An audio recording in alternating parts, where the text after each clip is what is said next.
dekat. Kita kan nggak tahu. 1 kilo, 2 kilo, 1 meter, atau 1 senti. Nah, kita nggak tahu. Cuma pakai istilah dekat. Maka dalam matematika dinotifikasikan dengan istilah limit. Ketika hari sudah mendekati senja, datanglah yang ditunggu-tunggu. Mendekati senja itu jam berapa? Senjanya Banyuwangi beda dengan senjanya Celuring. Kan ya dia beda. Apalagi senjanya di Pantai Bung. Senjanya di Poliwangi beda. Jam berapa? Ya kan mendekati jam 5 lah Pak. Misalnya seperti itu. Kita nggak tahu. Pertanyaan lagi nggak bisa dijawab. Datanglah yang ditunggu-tunggu siapa? Ya nggak tahu Pak. Saya jomblo. Siapa yang datangi saya gitu. Nah, kemudian yang C di sini ada nilai ujian matematika Anton hampir 9. Hampir 9 berarti berapa? Berapa hampir 9? 7 Pak, 8. Kalau 8,9 gimana? Kalau 8,9999 bagaimana? Nah, jadi jika bicara hampir itu kita nggak tahu gitu loh. Makanya harus ada pendekatan limit. Nah, makanya ada pertanyaan, seberapa dekat mendekati hampir besaran besar atau nilainya pada contoh di atas dengan besaran nilai yang sebenarnya. Seberapa dekat rumah Andi dengan Budi dengan Tono? Mintanya ya satuan, tapi kita nggak tahu. Nah, inilah motivasi yang melatar belakangi bahwasanya limit konsep matematis itu selalu dekat dengan kehidupan kita sehari-hari. Selalu dekat dengan problematika hidup kita sehari-hari. Mulai dari pedagang lombok di pasar, matematika kabeh ya. Meskipun itu matematika sederhana. Nah, jadi dari ketiga contoh tersebut, kita mungkin tidak mengetahui letaknya, beratnya, nilainya yang sesungguhnya. Kita tidak tahu. Caranya gimana? Ya, nanti ada teori limit yang akan menjawab itu semuanya. Karena teori limit ini yang memotivasi ada teori turunan. Dari turunan nanti ada kecepatan, ada integral. Sehingga kita bisa melakukan suatu virtual. Ini penerapan matematika semua. Ya. Nah, ini sudah agak mikir sedikit.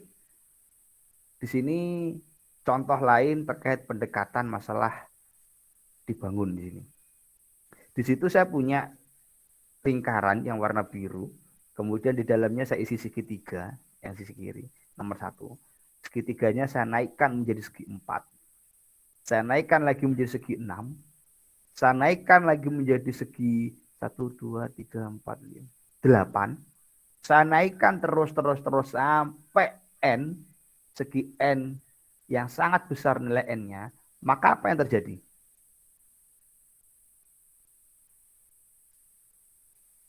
Maka luas segi N yang warna merah akan mendekati luas lingkaran. Tetapi apakah sama? Pertanyaannya, apakah luas dari segi N yang sangat besar itu apakah sama dengan luas lingkaran? Ada yang bisa jawab?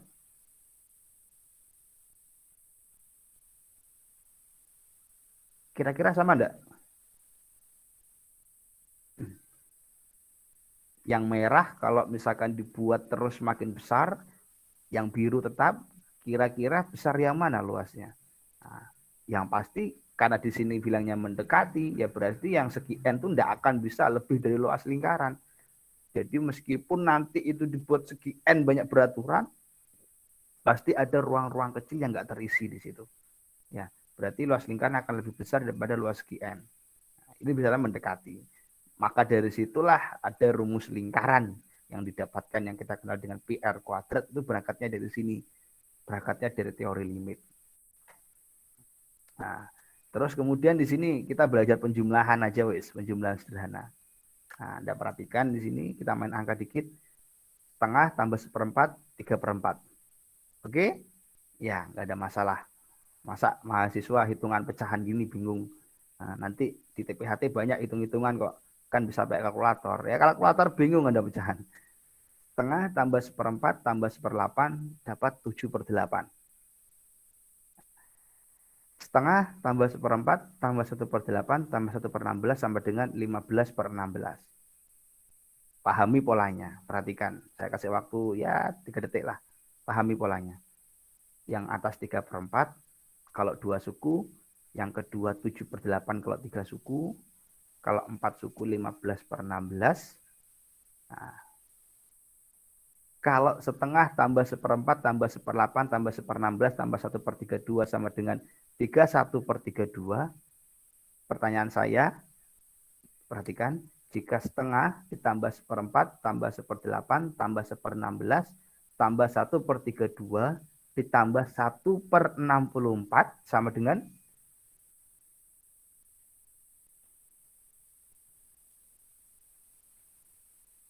saya tambahi sukunya satu lagi, setengah tambah 1/4 tambah 1/8 tambah 1/16 tambah 1/32 ditambah 1/64 sama dengan, ada yang bisa?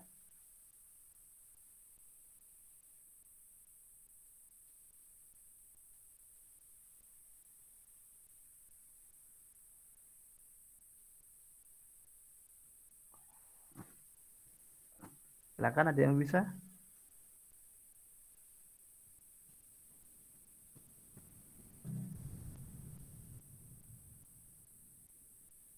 Lihat polanya dulu. Setengah tambah 1/4, 3/4. Berarti kan tinggal ini penyebutnya sama 4, tinggal kurangi 1, 3. Setengah, 1/4, 1/8. Oh, hasilnya pasti per 8. Penyebutnya disamakan. Yang atas tinggal kurangi 1, 7. Setengah tambah 1/4 tambah 1/8 tambah 1/16. Penyebutnya pasti per 16, tinggal kurangi 1 atasnya, 15. Polanya sama. Per 32, berarti 32, 31. Berarti pertanyaannya tadi hasilnya 63/64. Ya, polanya seperti itu. Jika dibentuk dalam bentuk baris bilangan, ya ini. Nah, jadi kalau diminta setengah tambah 1/4 dan seterusnya tambah 1/2 pangkat N, berapa hasilnya? Ya ini yang dilimitkan. Pasti ada hasilnya nanti. Ya, nilai tertingginya. Nah, jadi apabila jumlahan dilakukan untuk N sangat besar, maka hasil jumlahnya akan mendekati 1. Ya, jadi kalau terus 31/32, 63/64, dan seterusnya sampai 125/126 dan seterusnya, pasti akan mendekati 1. Ya, jadi kalau misalkan ini Anda desimalkan ini semua Anda desimalkan, nanti semua akan mendekati 1 nilainya. Terus mendekati 1. Karena gimana Pak? Ya dilimitkan nanti nilainya. Nah, itu caranya. Kemudian ini terkait masalah mekanika. Ya contoh dalam kehidupan sehari-hari, masalah mekanika. Seorang berangkat ke kampus dari rumah misalkan, naik sepeda motor nih dari Celuring ke kampus. Anggap berangkat dari rumah pukul 7 sampai ke tempat kerja 7.30 atau dari kampus 7.30. Jarak rumah ke tempat kerja atau dari rumah ke kampus 15 km. Orang tersebut mengendarai sepeda motor dengan kecepatan rata-rata, ya tinggal bagi saja kan. Nah, kecepatan itu kan jarak tempuh dibagi lama perjalanan. Jarak tempuhnya 15, lama perjalanannya berapa? Ya setengah jam. 7.30 kurangi 7, 3 jam. 15 dibagi setengah dapat 30 kilometer per jam. Ya, jadi sini kan 30 menit, jadikan jam kan setengah. 15 bagi setengah 30 kilometer per jam. Tetapi pertanyaannya, apakah Anda berangkat dari rumah ke kampus, entah itu ngebut, apakah bisa stabil? Kan tidak bisa. Namanya motor, pasti berangkat dari nol dulu kecepatannya. Anda gas perlahan sampai banter di jalan. Nanti ngebut, rame, ngerem, alon lagi. Belum lagi berhenti. Ngapain Pak berhenti? Ya lupa pamitan dengan si dia. Yang saya berangkat kuliah dulu ya, love you. Wah, misal gitu. Atau berangkat lagi di jalan, loh kenapa berhenti? Oh ternyata lupa ngabari Pak Randi kalau ada kuliah. Ternyata berhenti mau jemput si dia. Itu lama perjalanan dihitung. Ya, lama perjalanan itu dihitung. Jadi entah Anda berhenti minum es atau apa, itu dihitung. Makanya disebut dengan kecepatan rata-rata. Jadi kita nggak mungkin bisa pas 170, 60 mulai start dari rumah sampai akhir itu nggak mungkin. Nah, itu konsep limit juga. Nah, begitu pula nanti ada pertanyaan, apabila pukul 7 lebih T menit, otomatis dari jam 7 berangkat dari rumah, 7:05, kira-kira udah masuk jalan raya. Kecepatan berapa yang Anda tempuh? Kemudian sudah jarak berapa yang Anda tempuh? Nah, kita nggak tahu itu. Maka dengan konsep limit yang digunakan. Nah, ini contohnya aja. Dan next, ini yang melatar belakangi konsep limit untuk burunan. Nah, terus kemudian Ini ada motivasi yang lain. Kalau misalkan Anda dulu di SD atau di SMP, bahkan di SMA, itu kan kenal istilah bilangan pi, ya, yang 22/7 itu loh. Pi 22/7 atau 3,14. Artinya kalau misalkan Anda tulis di kalkulator 22 dibagi 7, itu hasilnya tidak pas 3,14. Itu panjang sekali. 3,142 dan sebagainya. Itu tidak beraturan. Panjang, kalau ditulis tidak akan habis. Karena itu bilangan, masuk dalam bilangan rasional. Ya. Nah, maka nilai P 22/7 itu dapat dari mana? Nah, di sini asalnya. Untuk mengetahui hasil bagi keliling sembarang lingkaran dengan diameternya, maka digambarkan poligon sebanyak-banyaknya atau segi banyak peraturan dalam lingkaran. Jadi digambarkan semuanya. Nah, jadi kembali ke tadi bahwa keliling setiap poligon tidak akan pernah sama dengan keliling lingkaran.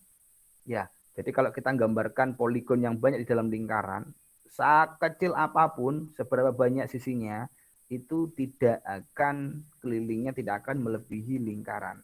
Tetapi akan mendekati. Selisihnya berapa, Pak? Kecil sekali. Meskipun itu 0,00001, kecil, tetapi dianggap sudah mendekati lingkaran kelilingnya. Ya, jadi itu tadi berapapun besarnya.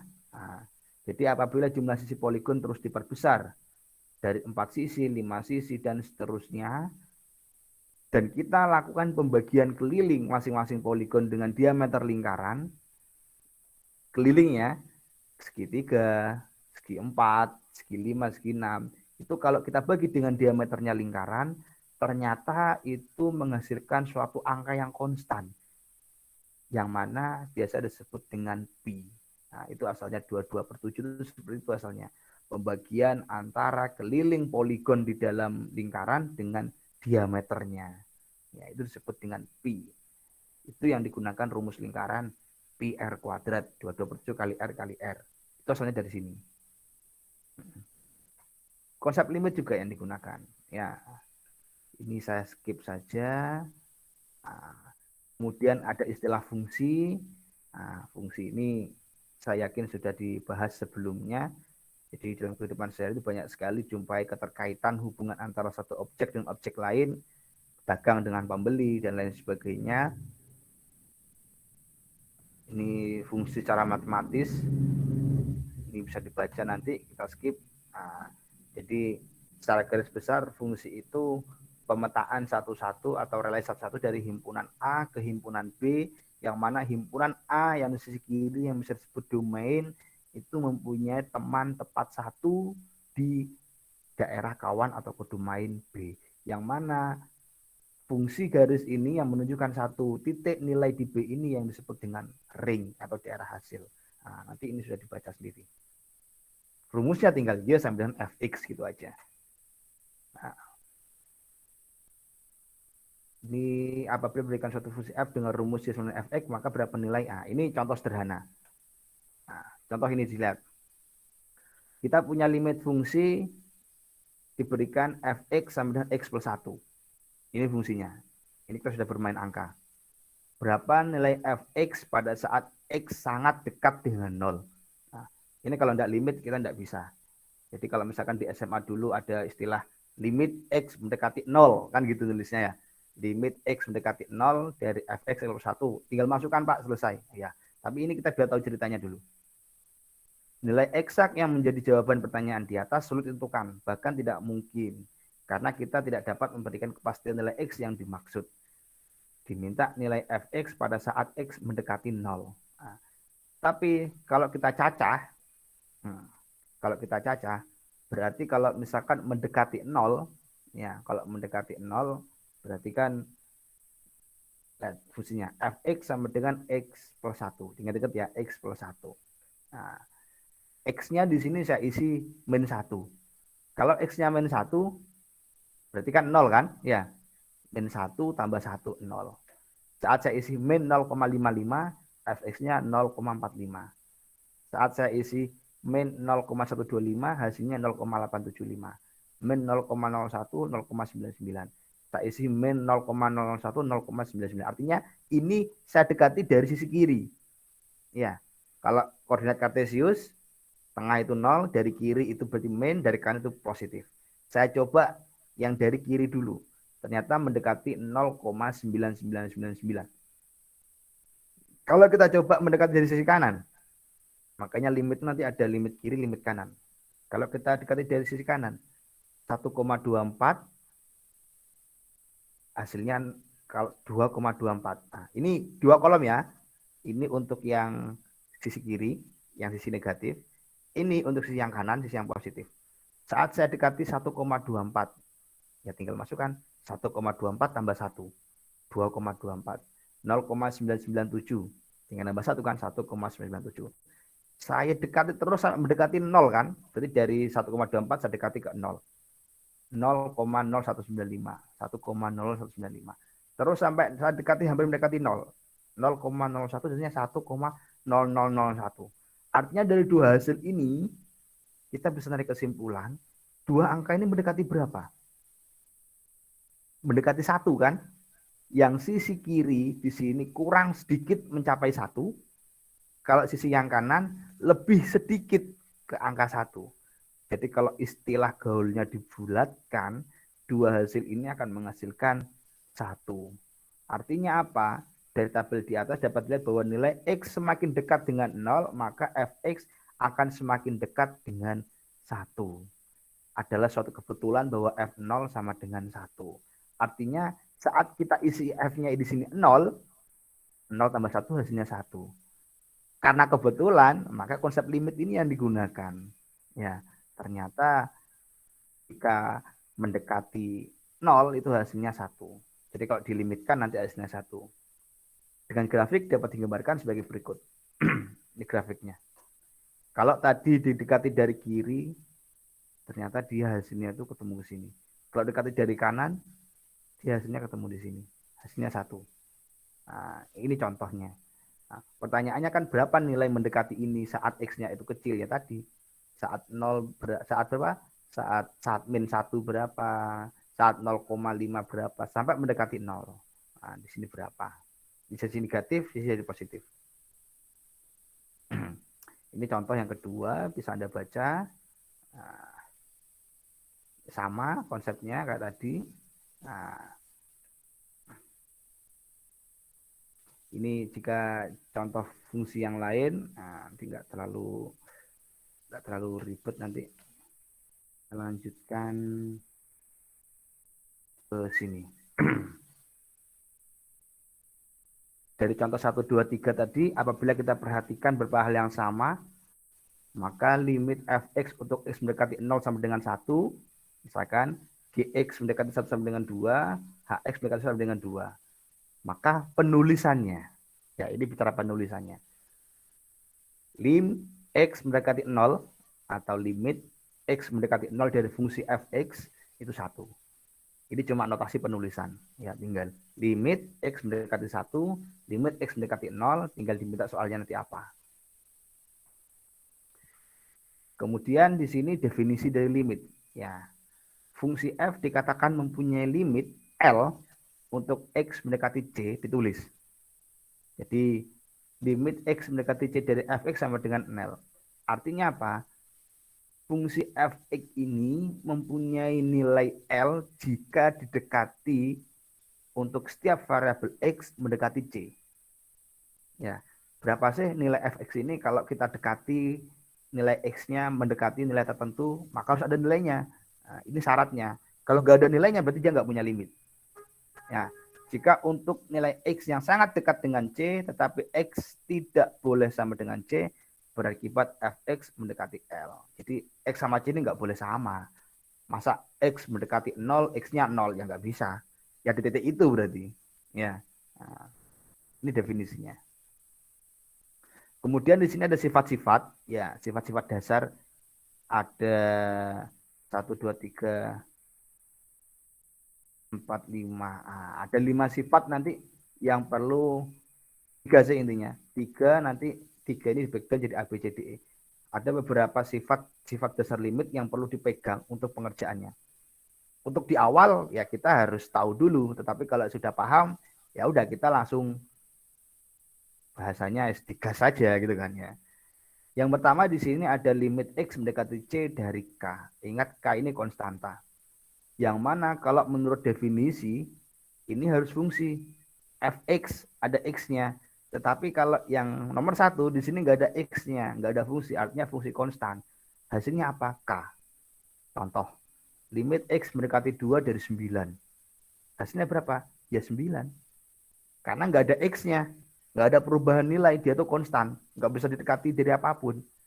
Nilai x mendekati 10 dari 1, nilainya berapa? Ya 1. Ya, nilainya di sini nih konstan. Yang kedua, limit X mendekati C dari X sama dengan hasilnya C. Dari mana Pak? Cara tergampang adalah kita melakukan substitusi. Artinya kita masukkan saja limit X mendekati C dari fungsinya X. Ya udah, X itu diganti dengan C. Gitu loh maksudnya. X kita ganti dengan C. Saat kita masukkan C-nya ke sini, hasilnya berapa? Ya C. Kalau ini nggak ada yang dimasukkan, nggak ada X-nya, nggak ada yang dimasukkan, ya udah K tetap hasilnya. Ya, nah, jadi gitu. Yang ketiga, jika limit fx dan limit gx ada dengan k itu elemen bilangan real, maka nah ini penjumlahan. Jadi limit jika dua fungsi dijumlahkan itu akan sama dengan penjumlahan dari nilai limit masing-masing. Limit fx berapa, limit gx berapa. Ya, limit fx berapa, limit gx berapa. Kemudian yang B, limit k fx artinya fungsi fx kalikan dengan suatu konstanta, konstantanya keluar. Hasil limitnya kita kalikan dengan konstanta. Nanti ada beberapa contoh. Yang C, perkalian dua limit bagaimana? Ya tinggal dikalikan hasilnya. Jadi bisa dipisah. Limit fx dikalikan limit gx. Hasilnya berapa? Yang D di sini pembagian boleh limit fx dibagi gx sama aja dengan limit f mendekati c dari fx, limit dari gx pembaginya. Asalkan yang bawah nggak boleh 0. Kenapa? Kalau pembagian 0 nanti akan menyebabkan tak terdefinisi. Ya, undefined. Jadi yang bawah ini nggak boleh 0 hasilnya. Terus yang E ini untuk pangkat. Ya, kalau untuk pangkat sih sama. Kalau pangkat N, ya limitnya itu berapa, selesaikan dulu, kita pangkatkan. Pangkat min N, limitnya berapa, pangkatkan min N. Kemudian pangkat seper N, sama. Nah, kalau misalkan dipangkatkan gimana Pak? Ya hasil limitnya itu dipangkatkan. Saya punya contoh nih, lihat. Disuruh menghitung 3x pangkat 2 min x min 6. Ya, penyelesaiannya limit x mendekati min 1. Ini kalau mengikuti konsep yang di sini tadi, dasar-dasar limit, harus urut. Harus sesuai dengan teorema ini. Tetapi kalau Anda sudah paham, boleh kok nanti langsung Anda ke baris terakhir ini. Boleh langsung ke baris terakhir yang paling bawah. Artinya, jika berangkat dari sini, ini kan limit, ini bentuk konstanta, dikurangi dua buah limit. Kan dipisah, limit 3x kuadrat dikurangi limit x mendekati 1 dari x dikurangi limit 6. Dipecahlah. Jadi limit dikalikan ini, limit kalikan ini, limit kalikan ini. Seperti itu misalkan permisalannya. Nah, limit ini tinggal masukkan saja nanti. Ini masih di combine lagi nih. Oh ini masih bentuk konstanta Pak, ada K-nya. 3 dikeluarkan. Yes. Limit X, X yang mendekati 1, tinggal ganti nih. X-nya kita ganti min 1. Ini konstanta Pak, nggak ada X-nya. Berarti nggak ngaruh di sini min 1-nya, tetap 6. Nah, limit X kuadrat sekarang, 3 keluar. Berarti tinggal masuk ini gantikan kan. Min 1 masukkan sini. Ya kan? Nah, dapat min 1 kuadrat. Ini min ketemu min plus min 6. Dapatnya min 2. Kalau seandainya merasa ribet dengan konsep seperti ini, Anda bisa langsung. Langsung bagaimana Pak? Anda substitusikan nilai min 1 ke dalam fungsi. Nah, ini Anda tutup dulu sementara, langsung ke bawah. Min 1 Anda masukkan ke sini. Berarti kan 3 kali min 1 kuadrat, min X ketemu min 1. Jadi kan plus 1, min 6. Ya, nah, min 1 kuadrat berarti positif. 3 tambah 1, 4, dikurangi 6, min 2. Masih ingat kan ya? Paham kan sampai sini? Nah, Ini contoh yang pertama. Contoh yang kedua. Oke. Contoh yang kedua, ini pembagian sekarang. Selama itu tidak menyebabkan 0 per 0, kita boleh melakukan substitusi langsung. Tetapi kalau menyebabkan 0 per 0 harus difaktorkan. Jadi kalau pengen lebih cepat, ini nanti bisa Anda baca, langsung aja Anda substitusikan. Ya, Anda substitusikan. Limit X mendekati min 2 dari X kuadrat min 2X min 15 per X plus 3. Kita masukkan ini ke atas. Ini masukkan ke atas. Berarti kan X 2 pangkat 2. Ini langsung hasilnya. Lihat sini. Nah, dikurangi 2 kali X. Kita ganti X-nya dengan 2. 2 kali 2. Kurangi 15 per X plus 3. X-nya diganti 2. 2 plus 3. 2 kuadrat 4. Dikurangi 40. Min 15 dibagi 5. Min 3. Ya. Ini cara apa, Pak? Ya, ini cara sesuai dengan teorema tadi. Dibagi masing-masing limitnya. Di breakdown lagi limitnya satu-satu. Tetapi intinya sama saat Anda memasukkan nilai 2 ke fungsinya ini. Paham? Ya, nanti dipelajari lagi. Jadi tinggal substitusikan kayak fungsi biasa. Kalau limit seperti ini, substitusikan kayak fungsi biasa. Entah itu bentuknya akar, konsepnya tetap sama. Ya, entah itu bentuknya akar, konsepnya sama. Ya, contoh nomor 3. Limit X mendekati 2 dari akar 1 per 5X min 1. Dalam matematis, notasi akar dapat diganti dengan pangkat setengah. Biar Anda nggak bingung. Atau misalkan nggak dipangkatkan setengah juga nggak apa-apa, tetapkan di akar. Jadi 2 ini langsung Anda masukkan aja. 1 per 5 kali 2 kurangi 1. 5 kali 2 kan 10. Kurangi 1, 9. Akar dari 1 per 9. 1 per 3. Ya, jadi langsung di bagian bawah di sini. Dipangkat setengah. 1 per 9 pangkat setengah sampai dengan 1 per 9 di akar. Ya, kalau bingung akar pecahan, bisa Anda pecah. Pak, bingung saya Pak, akar 1 per 9 berapa? Ya udah, akar 1 per 9 itu taruh akar 1 dibagi akar 9. Akar 1 ya 1. Akar 9, berapa kali berapa dari 9 kan 3. Jawabannya sepertiga. Ya, nah, itu contoh 1, 2, 3. Dari contoh 1, 2, 3 ada yang ditanyakan, silakan.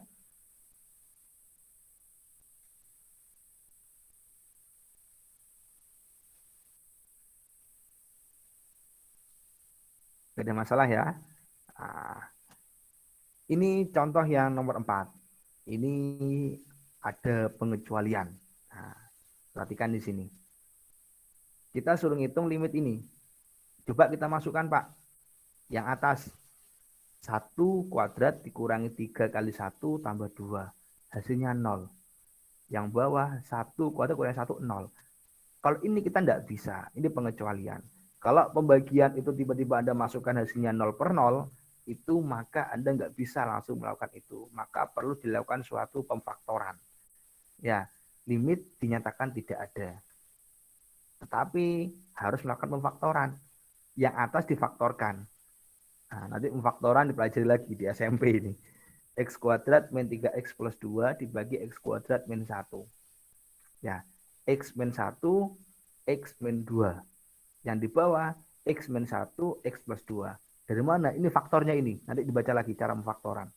Ya, pemfaktoran dari ini hasilnya ini, pemfaktoran dari ini hasilnya ini. Mana yang sama? Oh, ini X min 1 sama, Pak. Bahasanya anak sekarang dicoret. Dihapus, dibagi, maka hasilnya X min 2, X plus 1. Jadi kita tinggal nyari limitnya ini aja. Limit ini itu akan sama dengan limit X min 2 per X plus 1. Kita substitusikan, hasilnya adalah min setengah. Nah, jadi kalau misalkan yang nomor 4 ini bentuk pembagian dua fungsi, saat disubstitusikan hasilnya 0 per 0, kita tidak bisa menyelesaikan kecuali kita harus melakukan suatu pemfaktoran. Ya, nah, sedikit tak refresh pemfaktoran. X kuadrat min 3X plus 2. Caranya, Anda buat kurung 2. Nah, yang sudah bisa, alhamdulillah. Yang mungkin lupa, nggak apa-apa, saya ingatkan lagi. Nah, sini X taruh depan, X taruh belakang. Di kurung depan sama kurung yang belakang. Terus kemudian Anda cari faktor dari C atau dari 2 ini. Faktornya berapa kali berapa, hasilnya 2, yang dijumlahkan hasilnya min 3. Gitu loh. 2 itu kan 1 kali 2. 2 kali 1. Min 1 kali 2, min 2 kali 1. Kira-kira di antara itu mana yang saat dijumlahkan hasilnya min 3? Oh, min 2 dengan min 1, Pak, atau sebaliknya. Itu ada isi udah. Min 1, min 2. Ya, kalau yang bawah, ini pengurangan dua buah bilangan kuadrat. X kuadrat dikurangi 1, 1 ini bisa saya tuliskan 1 kuadrat. Berarti tinggal X taruh depan sama taruh belakang. Sisanya tinggal diisi min plus atau plus min diisi oleh 1. Bilangan kuadrat itu sendiri. Dibagi dapat. Udah sampai ini, tinggal kita limitkan sesuai dengan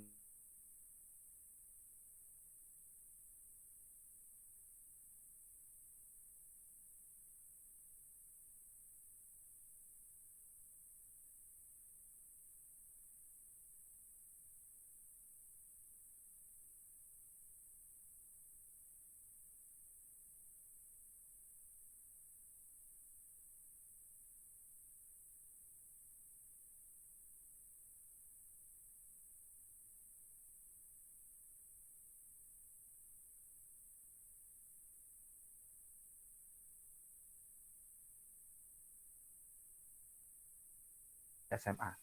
Dikalikan dengan sekawannya. Sekawannya gimana, Pak? Nah, lihat salah satu yang punya akar, pembilang penyebutnya. Oh, ini punya akar. Tinggal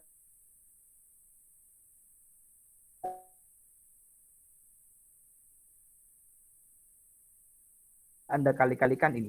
Kedua buah pembilang penyebut kita kalikan dengan bilangan yang sama. Jadi kalau misalkan ini yang atas akar X kuadrat 5 min 3, maka sekawannya X kuadrat plus 5 plus 3.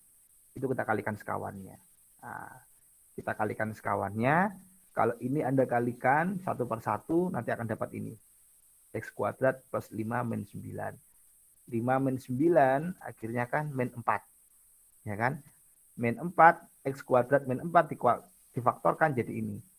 X kuadrat, X min 2, X plus 2. Yang bawah jangan diutak-atik sudah, biar nggak mumet. Yang berubah hanya yang atas yang ada 2 buah akar. Yang bawah nggak usah diutak-atik. Pasti nanti akan ada yang bisa dibagi dari yang atas sama yang bawah. Ternyata X min 2 sama X min 2 yang bisa dibagi. Nah, kalau sudah ini yang bikin 0, yang bikin membuat 0 ini hilang, maka sisanya tinggal kita substitusikan aja. Karena sudah tidak ada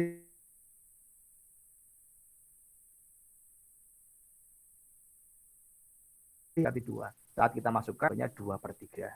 Ya, nah, mudah-mudahan sampai di sini. Ada yang ingin ditanyakan, silakan.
Waalaikumsalam warahmatullahi wabarakatuh. Terima kasih, Pak. Terima kasih, Pak. Oke, silakan boleh meninggalkan Kasih ya.